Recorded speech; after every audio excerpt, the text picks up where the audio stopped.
The way out of undesirable conditions.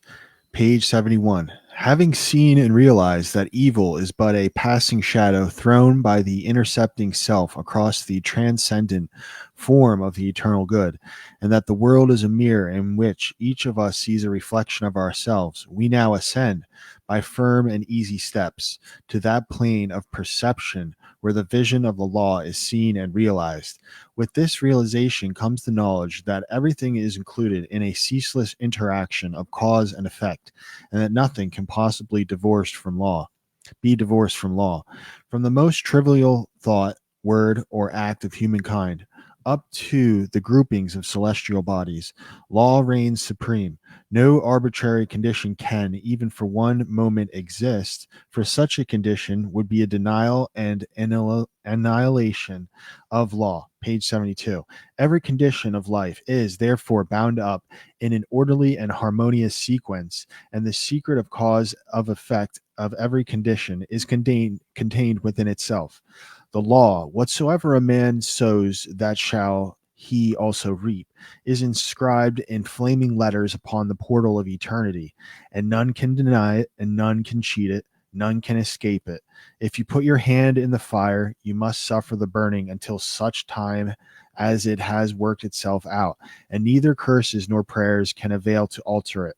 Precisely the same law governs the realm of mind. Hatred, anger, jealousy, envy, lust, covetousness, all these are fires which burn, and whoever even so much as touches them must suffer the torments of burning. All these conditions of mind are rightly called evil, for they are the efforts of the soul to subvert, in its ignorance, the law, and they therefore lead to chaos and confusion within, and are sooner or later actualized in the outward circumstances as disease, failure, and misfortune, coupled with grief, pain, and despair, whereas love, gentleness, goodwill, and purity are cooling airs which breathe peace upon the soul that woos them, and being in harmony with the eternal law, they become actualized in the form of health, peaceful surroundings, and undeviating success and good fortune.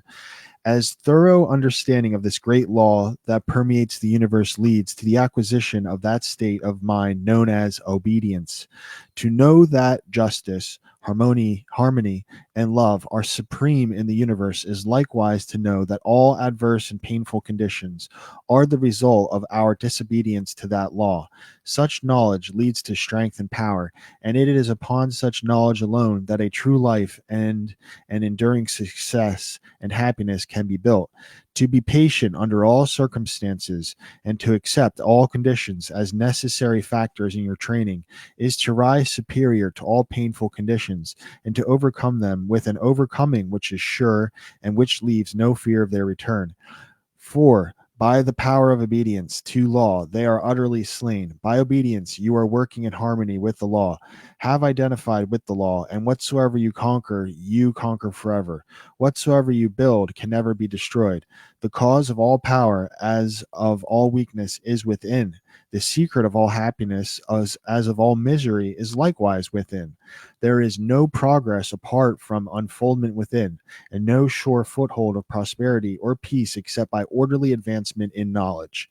You say you are chained by circumstances. You cry out for better opportunities, for a wider scope, for improved physical conditions, and perhaps you inwardly curse the fate that binds you hand and foot. Page 74. It is for you that I write. It is to you that I speak. Listen and let my words burn themselves into your heart, for that which I say to you is truth. You may bring about that improved condition in your outward life which you desire if you will unswervingly resolve to improve your inner life.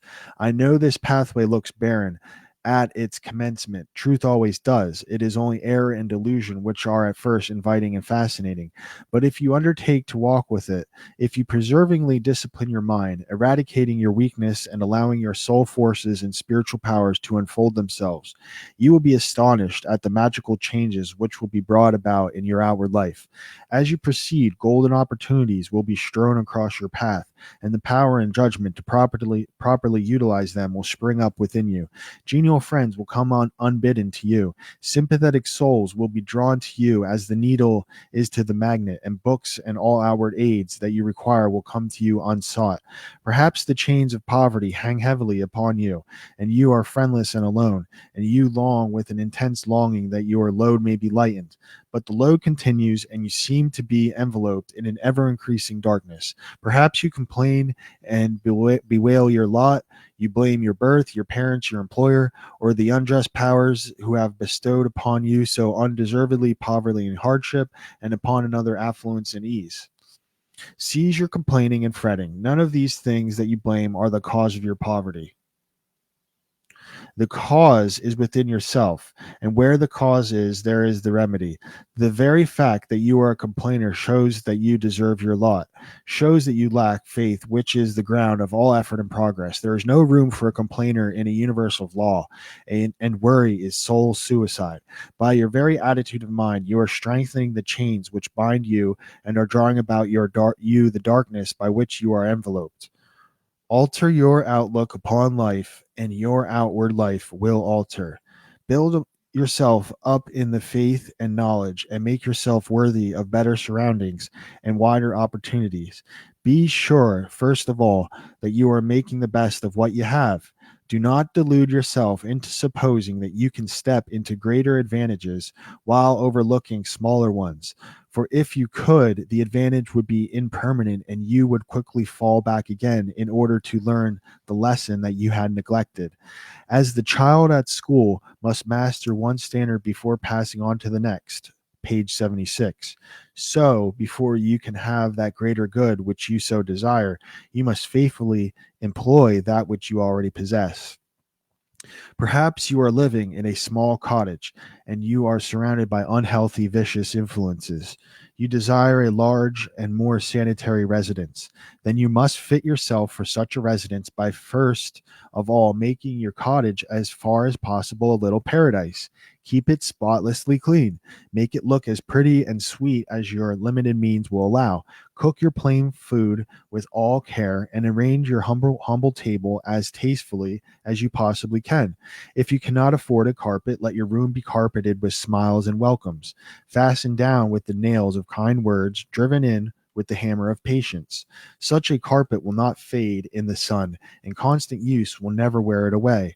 By so ennobling your present surroundings, you will rise above them and above the need of them, and at the right time you will pass on into the better house and surroundings which have all along been waiting for you, and which you have fitted yourself to occupy.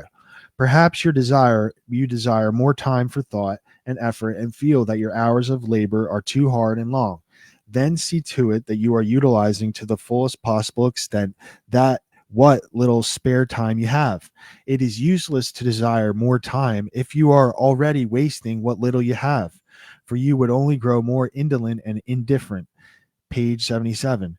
Even poverty and lack of time and leisure are not the evils that you imagine they are. And if they hinder you in progress, it is because you have clothed them in your own weakness.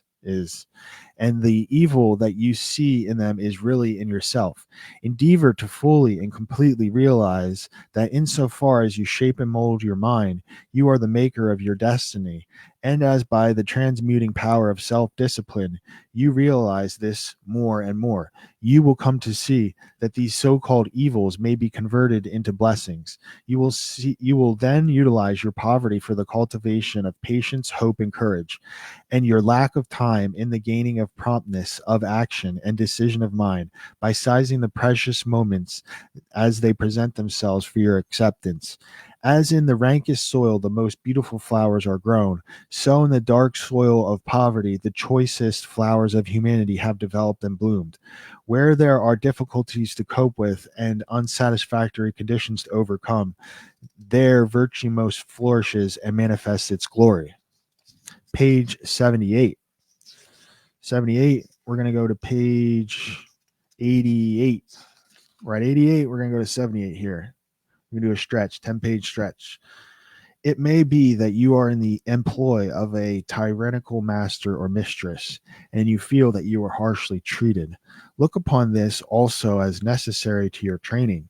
Return your employer's unkindness with gentleness and forgiveness. Practice unceasingly patience and self control.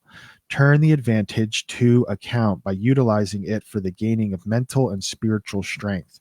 And by your silent example and influence, you will thus be teaching your employer, will be helping that person to grow ashamed of such conduct, and will at the same time be lifting yourself up to that height of spiritual attainment by which you will be enabled to step into new and more congenial surroundings at the time when they are presented to you.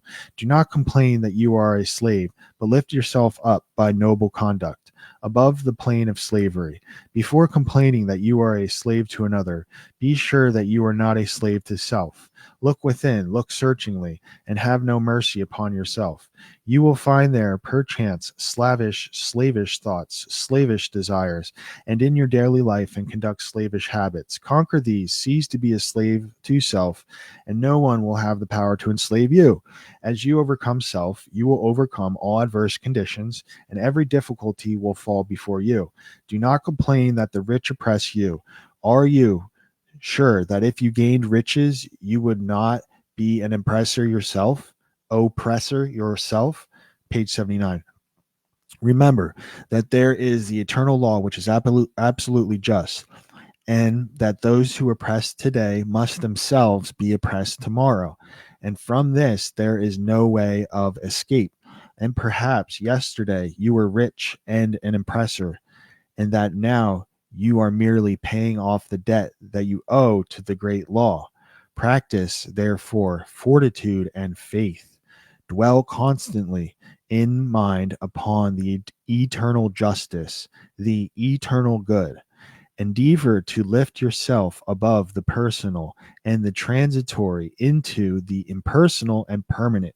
Shake off the delusion that you are being injured or oppressed by another, and try to realize by a profounder comprehension of your inner life and the laws that govern that life, that you are only really injured by what is within you. There is no practice more degrading, debasing, and soul destroying than that of self pity. Cast it out from you. While such a canker is feeding upon your heart, you can never expect to grow into a fuller life. Cease from the condemnation of others and begin to condemn yourself. Condone none of your acts, desires, or thoughts that will not bear comparison with spotless purity or endure the light of sinless good. By doing so, you will be building your house upon the rock of eternal, and all that is required for your happiness and well being will come to you in its own time. There is positively no way of permanently rising above poverty or any undesirable condition except by eradicating those selfish and negative conditions within them, of which these are the reflection and by virtue of which they continue. Page 80. The way to true riches is to enrich the soul by the acquisition of virtue. Outside of real heart virtue, there is neither prosperity nor power, but only the appearances of these. I am aware that people make money who have acquired no measure of virtue and have little desire to do so, but such money does not constitute true riches, and its possession is transitory and feverish. Here is King David's testimony. For I was envious at the foolish when I saw the prosperity of the wicked. Their eyes stand out with fatness. They have more than heart could wish. Verily, I have cleansed my heart in vain and washed my hands in innocence. When I thought to know this, it was too painful for me until I went into the sanctuary of God.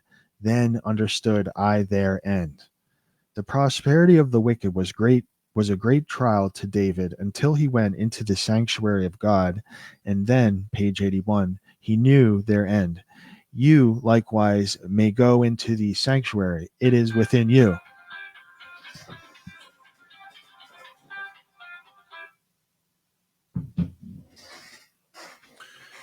It is that state of consciousness that remains when all that is sordid, personal, and impermanent is risen above, and universal and eternal principles are realized. That is the God state of consciousness. It is the sanctuary of the Most High. When by long strife and self-discipline you have succeeded in entering the door of that holy temple, you will perceive with unobstructed vision the end and fruit of all human thought and endeavor, both good and evil. You will then no longer relax your faith when you see immoral people accumulating outward riches, for you will know that they must come again to poverty and degradation. Rich people who are barren of virtue are in reality poor, and as surely as the waters of the river are drifting to the ocean, so surely is he, in the midst of all his riches, drifting toward poverty and misfortune. And though they die rich, yet must they return to reap the bitter fruit of all their immorality. And though they become rich many times, yet as many times must they be thrown back into poverty until by long experience and suffering they conquer the poverty within. But those who are outwardly poor yet rich in virtue are truly rich. And in the midst of all their poverty, they are surely traveling, page 82, toward prosperity, and abounding joy and bliss await their coming. If you would become truly and permanently prosperous, you must first become virtuous. It is therefore unwise to aim directly at prosperity, to make it the object of one life, to reach out greedily for it. To do this is to ultimately defeat yourself, but rather aim at self perfection, make useful and unselfish service the object of your life, and ever reach out hands of faith toward the supreme and unaltered good. You say you desire wealth not for your own sake, but in order to do good with it and to bless others. If this is your real motive in desiring wealth, then wealth will come to you, for you are strong and unselfish indeed if in the midst of riches you are willing to look upon yourself as steward and not as owner. But examine well your motive, for in the majority of instances where money is desired for the admitted object of blessing others, the real underlying motive is a love of popularity and a desire to pose as a philanthropist or reformer. If you are not doing good with what little you have, depend upon it, the money more you acquire Depend upon it, the more money you acquire, the more selfish you would become. And all the good you appear to do with your money, if you attempted to do any, would be so much insinuating self laudation. Interesting. So, if your real desire is to do good, there is no need to wait for money before you do it. You can do it now, this very moment, just where you are. If you are really so unselfish as you believe yourself to be, you will show it by sacrificing yourself for others now. Page 83. No matter how poor you are, there is room for self sacrifice. The heart that truly desires to do good does not wait for money before doing it, but comes to the altar of sacrifice and leaving there the unworthy elements of self, goes out and breathes upon neighbor and stranger, friend and enemy alike, the breath of blessedness. As the effect is related to the cause, so are prosperity and power related to the inward good, and poverty and weakness to the inward evil. Money does not constitute true wealth, nor position or power, and to rely upon it alone is to stand upon a slippery place. Your true wealth is your stock of virtue, and your true power the uses to which you put it. Rectify your heart, and you will rectify your life. Lust, hatred, anger, vanity, pride, covetousness, self indulgence, self seeking, obstinacy. All these are poverty and weakness, whereas love, purity, gentleness, meekness, patience, compassion, generosity, self forgetfulness, self renunciation, all these are wealth and power. As the elements of poverty and weakness are overcome, an irresistible and all conquering power is evolved from within. And those who succeed in establishing themselves in the highest virtue bring the whole world to their feet. Page 84. But the rich, as well as the poor, have their undesirable conditions and are frequently further removed from happiness than the poor. And here we see how happiness depends not upon outward aids or possessions, but upon the inward life. Perhaps you are an employer and you have endless trouble with those whom you employ. And when you do get good and faithful employees, they quickly leave you. As a result, you are beginning to lose or have completely lost faith in human nature. You try to remedy matters by giving better wages and by allowing certain liberties, yet matters remain unaltered. Let me advise you, the secret of all your trouble is not in your servants, it is in yourself. If you look within with a humble and sincere desire to discover and eradicate your error, you will sooner or later find the origin of all your unhappiness. It may be some selfish desire or lurking suspicion or unkind attitude of mind that sends out its poison upon those about you and reacts upon yourself, even though you may not show it in your manner or speech. Think of your employees with kindness, consider their happiness and comfort, and never demand of them that extremity of service that you yourself would not care to perform were you in their place. Rare and beautiful is that humility of soul by which workers entirely forge themselves and their employer's good. But far rare and beautiful with a divine beauty is that nobility of soul by which people, forgetting their own happiness, seek the happiness of those who are under their authority and who depend upon them for their bodily sustenance. Such people's happiness is increased tenfold, and they do not need to complain about those whom they employ.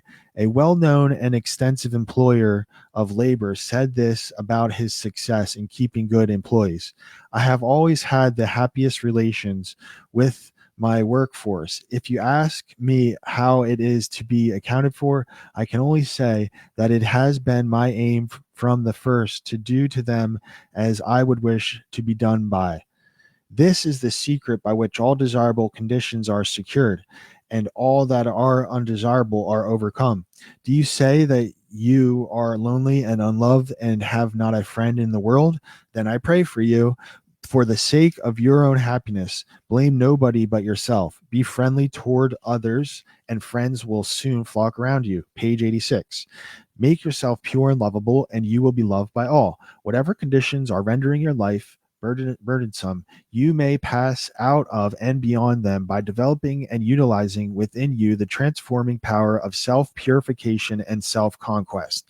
Whether it is the poverty which galls, or the riches which burden, or the many misfortunes, griefs, and annoyances which form the dark background in the web of life, you may overcome them by overcoming the selfish elements within which give them life.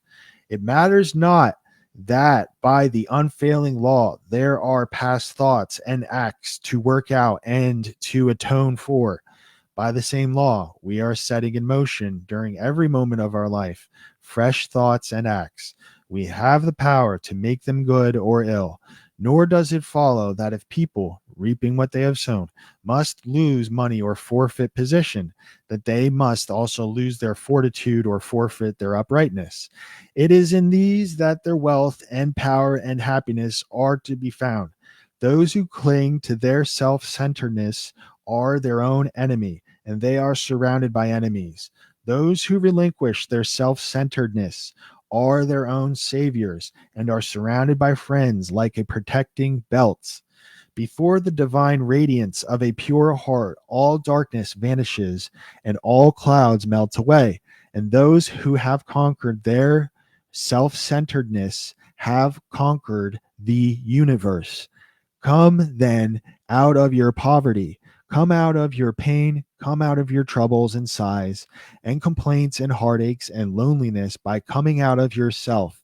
Let the old tattered garment of your petty self centeredness fall from you and put on the new garment of universal love. You will then realize the inward heaven, and it will be reflected in all your outward life.